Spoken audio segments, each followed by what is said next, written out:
दोस्तों, target with PS Parihar channel में आपका स्वागत है। आज के इस वीडियो में हम लोग बात करेंगे सबसे पहले रेलवे की भर्तियों की, उसके बाद में बात करेंगे टीजीटी पीजीटी की, बीएड की बात करेंगे और 41,000 जो जूनियर भर्ती का मामला है उसमें क्या चल रहा है इस पर भी हम लोग चर्चा करेंगे। तो वीडियो को आप लोग पूरा देखिएगा, जल्दी से वीडियो को लाइक कर दें और जो नए छात्र हो तो चैनल को सब्सक्राइब अवश्य कर लें ताकि आप लोगों को विद्यार्थियों से संबंधित सारी अपडेट सबसे पहले मिलती रहें।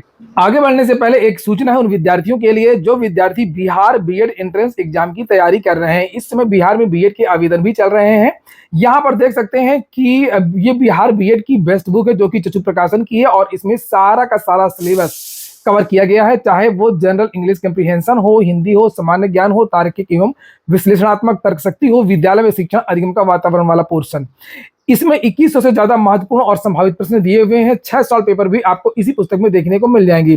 सभी कॉपी किताबों की दुकानों में चक्षु प्रकाशन की ये बेस्ट बुक आपको मिल जाएगी और अगर आप लोग ऑनलाइन मंगवाना चाहते हैं तो उसकी लिंक मैंने डिस्क्रिप्शन बॉक्स और कमेंट बॉक्स दोनों जगह उपलब्ध करा दी है। इस पुस्तक की खासियत ये है कि इसमें आप लोगों को प्रश्न में देखने को मिलेंगे, उत्तर देखने को मिलेंगे, साथ में उत्तर की जो है व्याख्या देखने को मिलेगी। बिहार बीएड का यहाँ पर अभी आप स्टडी गाइड देख रहे थे और बिहार बीएड का प्रैक्टिस सेट भी आता है जिसे आप लोग यहाँ पर देख सकते हैं। प्रैक्टिस सेट में भी आप लोगों को 20 प्रैक्टिस सेट देखने को मिलेंगे और 6 सॉल्व पेपर भी इसी पुस्तक में मिल जाएंगे। तो इसकी भी लिंक मैंने डिस्क्रिप्शन में उपलब्ध करा दी है। चलिए बात करते हैं रेलवे की। यहाँ पर देखिए लिखा हुआ है एएलपी और टेक्नीशियन के 14,840 पद, 40 लाख विद्यार्थियों के बीच में मुकाबला। कुल 40 लाख विद्यार्थियों ने आवेदन किया है। सबसे बड़ी बात यह है कि पद इस बार कम है। आपको पता होगा कि एएलपी में लगभग 5600 पदों पर वैकेंसी आई थी और अगर हम बात करें टेक्नीशियन की तो टेक्नीशियन में 9,144 पदों पर भर्ती का विज्ञापन जारी हुआ था। मार्च के महीने में आवेदन हुए थे, 8 अप्रैल इसकी लास्ट डेट थी। वहीं पर जून के महीने से रेलवे की फिर से कुछ भर्तियों के विज्ञापन निकलेंगे, खासतौर से एनटीपीसी की। इसके बाद में आप लोगों को रेलवे ग्रुप डी की भी वैकेंसी देखने को मिलेगी और इस भर्ती का यहाँ पर पूरा प्रोग्राम यहाँ पर बताया गया है। हालांकि इसके बारे में रेलवे ने पहले ही जानकारी दी थी। यहाँ पर लिखा है कि जून और अगस्त के महीने में एलपी की पदों के लिए सीबीटी एग्जाम प्रस्तावित है और माना जा रहा है कि इस महीने के अंत तक परीक्षा का जो विस्तृत कार्यक्रम है वो जारी कर दिया जाएगा। इस भर्ती परीक्षा का सेकेंड जो सीबीटी होना है, दूसरा एग्जाम, वो सितंबर 2024 में प्रस्तावित है। इसके बाद में एप्टीट्यूड टेस्ट नवंबर 2024 में होगा। शॉर्ट लिस्टेड किए जाने के बाद अभ्यर्थियों का जो डीवी है वो इस साल नवंबर और दिसंबर में प्रस्तावित है। बात कर लेते हैं अब हम लोग नई जूनियर भर्ती की नियमावली में बदलाव को लेकर के विद्यार्थियों ने कोर्ट में याचिका दाखिल की है और विद्यार्थियों की ये मांग है कि जिस प्रकार से विभिन्न विभागों में आधे पद प्रमोशन के भरे जाते हैं, आधे पदों पर सीधी भर्तियां आती हैं और विद्यार्थियों ने मांग की है कि जो 6 to 8 की जो जूनियर की वैकेंसी होती है इसमें सीधी भर्ती निकाली जाए। जबकि उत्तर प्रदेश सरकार ने इसमें, समाजवादी पार्टी की सरकार थी उस समय, उसके पहले तक एक भर्ती आई भी थी जूनियर की लगभग 29,000 पदों पर सीधी भर्तियां निकला करती थी। उसके बाद में सरकार ने इसमें बदलाव कर दिया नियमावली में और ये कर दिया कि जितने भी प्राइमरी के टीचर हैं उन्हीं का प्रमोशन होगा, 100% प्रमोशन होगा, चाहे वो विज्ञान वर्ग के अध्यापक हो चाहे वो आर्ट के वर्ग के अध्यापक हों। विद्यार्थियों ने याचिका डाली है। विद्यार्थियों का कहना है कि जब जूनियर वाला टीईटी उत्तर प्रदेश में करवाया जाता है, दूसरा अन्य राज्यों में 6 to 8 की वैकेंसी आती है, जैसे 6 to 8 की वैकेंसी भी हाल ही में बिहार में आई थी और अन्य राज्यों में भी आती रहती है, लेकिन उत्तर प्रदेश में आखिरकार ये 100% प्रमोशन क्यों होता है? बीएड को प्राइमरी से बाहर कर दिया गया है तो कम से कम जूनियर में मौका दिया जाए और इसको लेकर के सरकार से जवाब भी मांगा गया है और आज इसकी डेट लगी है। आज जो भी अपडेट्स होंगी मैं आपको इस चैनल के माध्यम से दूंगा और वास्तव में पूरा का पूरा जो प्रमोशन है वो नहीं होना चाहिए किसी भी विभाग में। पूरा प्रमोशन तो देखिए जरूरी है। हर व्यक्ति को लगता है कि वो 10 साल 15 साल 20 साल काम करता है तो उसको फिर उसका प्रमोशन होना चाहिए, अच्छी बात है, कोई इतनी बड़ी बात नहीं है। लेकिन ये जो 100% वाला मामला है ये चीजें गलत है। तो इसमें कम से कम जो आधे विद्यार्थी हैं, आधे जो पद हैं उसमें नए विद्यार्थियों को मौका दिया जाना चाहिए। मैं एक बात स्पष्ट कर दूं कि जूनियर की वैकेंसी में डीएलएड के विद्यार्थी भी आवेदन कर सकते हैं और बीएड के विद्यार्थी भी आवेदन कर सकते हैं। दोनों विद्यार्थियों को इसमें मौका मिलता है और जानकारी के मुताबिक लगभग इसमें 41,000 से ज्यादा पद रिक्त हैं। इसके बारे में मैंने एक वीडियो भी बनाया था, अलग अलग जिलों का जब डाटा मांगा गया था, प्राइमरी का, जूनियर का और प्रधानाचार्य का, आप लोगों ने देखा भी होगा, मैंने टेलीग्राम चैनल में भी डाला था। तो 41,000 नहीं तो कम से कम जो इसके आधे पद हैं 20-22,000 पदों पर वैकेंसी अगर उत्तर प्रदेश सरकार चाहे तो वो निकाल सकती है। और विद्यार्थियों से जो मेरी बात हुई है, विद्यार्थियों का कहना है कि हम कोर्ट की लड़ाई तो मजबूरी में लड़ रहे हैं और अगर सरकार इसको कर देती तो वो बेहतर था। नया शिक्षा सेवा चयन आयोग का गठन जिस दिन पूरी तरीके से हो जाएगा और आचार संहिता समाप्त हो जाएगी तो विद्यार्थी इसको लेकर के शिक्षा सेवा चयन आयोग में एक ज्ञापन भी देंगे, क्योंकि शिक्षा सेवा चयन आयोग ही प्राइमरी, जूनियर और जितनी भी भर्तियां हैं वो सारी शिक्षक भर्तियां करवाएगा। आज इस डबल बेंच में सुनवाई होनी है, देख सकते हैं आप लोग कोड नंबर 16 में। और सरकार क्या जवाब देती है, जवाब देती भी है या नहीं देती है, वो शाम तक पता चल जाएगा। और अगली जो सूचना है वो टीजीटी और पीजीटी को लेकर के है। जो नई वाली टीजीटी पीजीटी है, इसमें विद्यार्थियों को कुछ बदलाव देखने को मिल सकते हैं। बात करें टीजीटी और पीजीटी की, तो जो नई टीजीटी और पीजीटी है उसमें आप लोगों को निश्चित तौर पर बदलाव देखने को मिलेगा। मेरे लगभग प्रत्येक वीडियो में आपको इसकी जानकारी दी जाती है। मुझे जो जानकारी मिली है कि सबसे बड़ा जो बदलाव है वो पीजीटी की वैकेंसी में देखने को मिल सकता है। पीजीटी में हो सकता है कि बीएड को अनिवार्य कर दिया जाए। मैंने पता करने की कोशिश की तो मुझे भी यही बताया गया कि जो भी भर्ती होगी वो अब एनसीटीई की जो गाइडलाइन है उसके हवाले से भर्तियां की जाएंगी।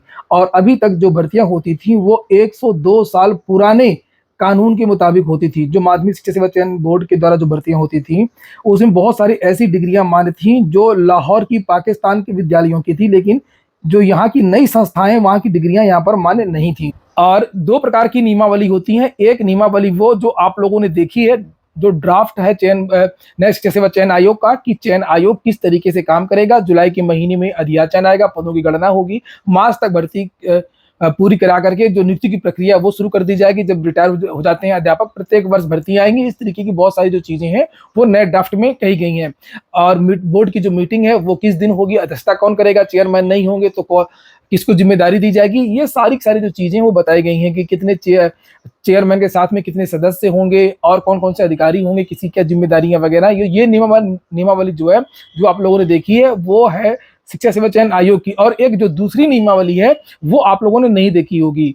पिछले ड्राफ्ट में हालांकि उसके बारे में जानकारी दी गई थी। जो 2019 का जो 2019 का जो ड्राफ्ट था उसमें जानकारी दी गई थी कि किस प्रकार से प्राइमरी की वैकेंसी होगी, किस प्रकार से उच्चतर की वैकेंसी होगी, क्या क्या चीजें होंगी। लेकिन जो नया वाला ड्राफ्ट अभी जो बना है 2024 में, इसमें इसके बारे में जानकारी नहीं दी गई है। और जानकारी ये दी गई थी कि जो आयोग है वो अपनी नियमावली बनाएगा। तो ये आयोग में नियमावली बन रही है, समाचार पत्रों के माध्यम से भी इसके बारे में जानकारी दी गई थी, जिसे आप लोग यहाँ पर देख सकते हैं। और ये कहा गया कि इसमें आप लोगों को टीजीटी की वैकेंसी है उसमें भी कुछ बदलाव देखने को मिल सकता है, और पीजीटी की जो वैकेंसी उसमें भी बदलाव देखने को मिल सकता है, प्राइमरी की वैकेंसी में भी बदलाव देखने को मिल सकता है। और क्या बदलाव होगा अभी मैं निश्चित तौर पर तो नहीं कहूंगा जब तक ऑफिशियल नियमावली जारी ना हो जाए, लेकिन बदलाव निश्चित तौर पर देखने को मिलेगा। यहाँ पर देख सकते हैं लिखा हुआ है, उत्तर प्रदेश शिक्षा सेवा चयन आयोग नई भर्तियों का विज्ञापन नई नियमावली तैयार होने के बाद ही जारी करेगा। अलग अलग प्रकार के पदों के लिए अलग अलग नियमावली बनाई जानी है। इसके लिए एक कमेटी का गठन कर दिया गया है। नियमावली तैयार होने में अभी वक्त लगेगा। ऐसे में अभ्यर्थियों को नई भर्ती के लिए अभी इंतजार करना होगा। वहीं पुरानी लंबित भर्तियां पुरानी नियमावली के तहत ही पूरी करने की तैयारी है। तो जो पुरानी भर्तियां हैं उसमें कोई डर नहीं है, वो उसी तरीके से होंगी। लेकिन जो नई टीजीटी और पीजीटी की वैकेंसी है, नई प्राइमरी की जो वैकेंसी, उसमें आपको बदलाव देखने को मिलेगा। बदलाव क्या हो सकता है, अगर हम इस पर चर्चा करें तो बदलाव थोड़ा सा ये हो सकता है कि जो पीजीटी की वैकेंसी है उसमें थोड़ा सा आप लोगों को समान अध्ययन का एक पेपर देखने को मिल जाए। एक पेपर अगर देखने को नहीं मिलेगा तो हो सकता है कि कुछ प्रश्न 20-30, जैसे एलटी वाला एक पेपर ही हुआ था उसमें 30 प्रश्न पूछ दिए गए थे समान अध्ययन के। इसी प्रकार से जितनी भी शिक्षक भर्तियां होती हैं सारे में जीएस आता है। जब प्राइमरी में जीएस आता तो इसमें क्यों नहीं। तो एक ये बदलाव देखने को मिल सकता है। और दूसरा ये कि जो पीजीटी की वैकेंसी है उसमें आप लोगों को बीएड की जो अनिवार्यता है वो देखने को मिल सकती है। हालांकि इसका बहुत बड़ा विरोध होगा, क्योंकि बहुत सारे ऐसे पुराने शिक्षक हैं जो केवल पोस्ट ग्रेजुएट हैं और इसी के आधार पर आवेदन करते हैं। और अगर हम देखना चाहें, जो मुझसे बताया गया कि हम एनसीटीई को फॉलो करेंगे, तो एनसीटीई की जो नियमावली है मैं उसको आपको दिखाता हूँ, उसमें क्या लिखा है। और कुछ विद्यार्थी जा भी रहे हैं, जाने वाले हैं, 2-3 दिन में विद्यार्थी जाएंगे आयोग और वहां पर ये ज्ञापन भी देंगे। यहाँ पर ये देख सकते हैं, ये भारत का राजपत्र है, ये गजट है। 12 नवंबर 2014 को जारी किया गया था। राष्ट्रीय अध्यापक शिक्षा परिषद जो जितनी भी अध्यापकों की भर्तियां होती हैं उसकी जो नियमावली है, जो आर्ता वगैरह है, वो एनसीटीई ही तय करता है।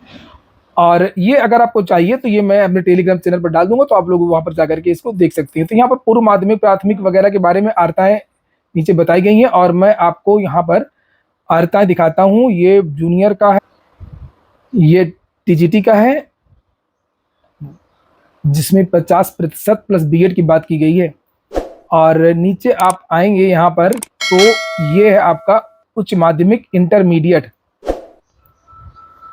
यहाँ पर देखेंगे किसी भी मान्यता प्राप्त विश्वविद्यालय से कम 50% अंकों सहित स्नातकोत्तर तथा राष्ट्रीय अध्यापक शिक्षा परिषद से मान्यता प्राप्त संस्थान से शिक्षा में स्नातक, तो यहाँ पर बीएड। और शायद यही कारण है कि जहाँ जो भी वैकेंसी आती है पीजीटी की उत्तर प्रदेश के अलावा, चाहे किसी भी राज्य की हो या केंद्र की हो, सारी भर्तियों में आपने देखा होगा कि पीजीटी की वैकेंसी में भी बीएड मांगा जाता है। तो हो सकता है कि ये जो बदलाव वो देखने को मिले, क्योंकि ये बताया गया है कि एनसीटी को इस बार हम लोग फॉलो करेंगे। और यहाँ पर एक और चीज है, आपने गौर किया, ये 50% वाला मामला, ये भी देखने को आपको मिल सकता है। देखिए, बदलाव होता है तो बहुत ज्यादा विद्यार्थी प्रभावित होते हैं, और मैं यही कहूंगा कि आप लोग इसी बार तैयारी ऐसी करें कि इसी बार आपका सिलेक्शन हो जाए, वो नौबत ही ना आए वो आपो में रहने वाली। जब सीसेट लागू हुआ तो बहुत सारे विद्यार्थी प्रभावित हुए, पीसीएस में जब भी बदलाव होता है तो पुराने विद्यार्थियों को बहुत ज्यादा नुकसान होता है। इसलिए आप लोग जो ये वैकेंसी आई है इसकी तैयारी करें और कोशिश करिए आप लोग की सीटों में वृद्धि भी हो जाए। ये हो गया आज का वीडियो। पूरा वीडियो सुनने के लिए बहुत बहुत धन्यवाद।